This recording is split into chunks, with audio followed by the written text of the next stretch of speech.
What's up? I'm Tristan the Vet, and in this video I'm going to show you the best things to see and do in Linton and Linmouth. Come with me and let's check them out.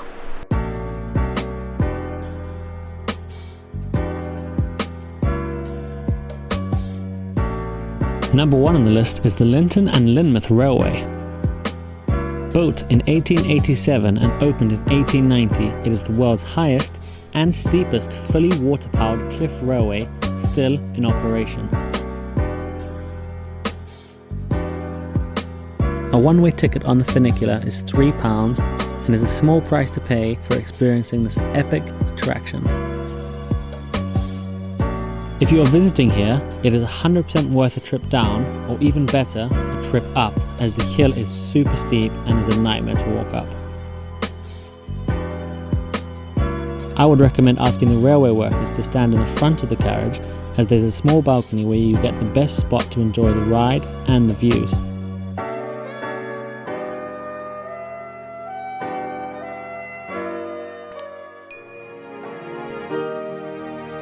Next is the Valley of the Rocks. The Valley of the Rocks is one of the coolest cliff formations in England, and they are only a mile outside of Linton.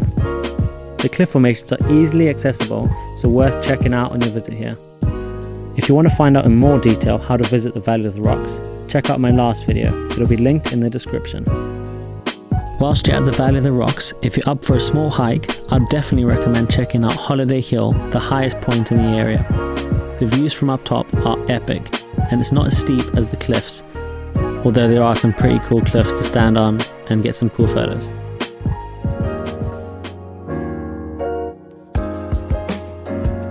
While there are many great hikes around Linton and Lynmouth, the hike to Watersmeet is one of the most accessible from the town and is personally my favourite. The 3-kilometre walk to the Watersmeet Cafe starts from the bridge on the East Lynn River in the centre of Linmoth.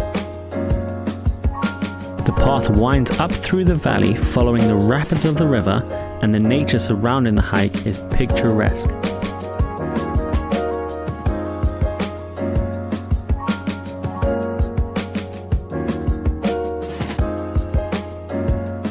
Okay, this hike is really nice. The whole way you just follow the river up from the sea, and you weave around through the mountains and go up and down the hills, and it's just so gorgeous, so pretty out here.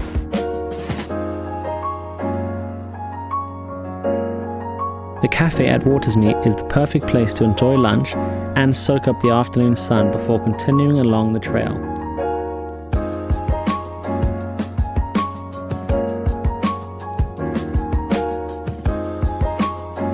The river along the trail is shallow in some parts, and if you're brave enough, I'd recommend taking a dip in the cool, fresh water. Next up is Glen Lin Gorge. Experience Glen Lin Gorge and learn about some of Linmouth's great historical events. You can also do a short walk up along the river and admire how they are using the strong river current to generate hydroelectric power. Finally, I'd recommend just exploring around Linton and Lynmouth. Linmouth is such a beautiful little place, and it is great to just walk around it and admire it. I would recommend taking in the afternoon sun on the beach or going for a swim in the cold Bristol Channel. Make sure to admire the dramatic change in the water level as the tide changes and the water level rises up to 10 meters in height, making it one of the biggest tide changes in the world. The best place to view this is at the harbour, where it goes completely empty during the day and then starts to fill up all the way to the top later in the afternoon. Make sure to enjoy various restaurants serving fresh seafood and Devon pasties, or local pubs where you can enjoy local Exmoor ale. Buy presents for your family members at the fudge shops where you can get local fudge, sweets, and all sorts of goodies. Now, as a little treat for making it this far into the video, watch my epic drone fail as I was trying to get a really cool shot during this video. Enjoy it. And as usual, if you're new here and you enjoyed this video, subscribe.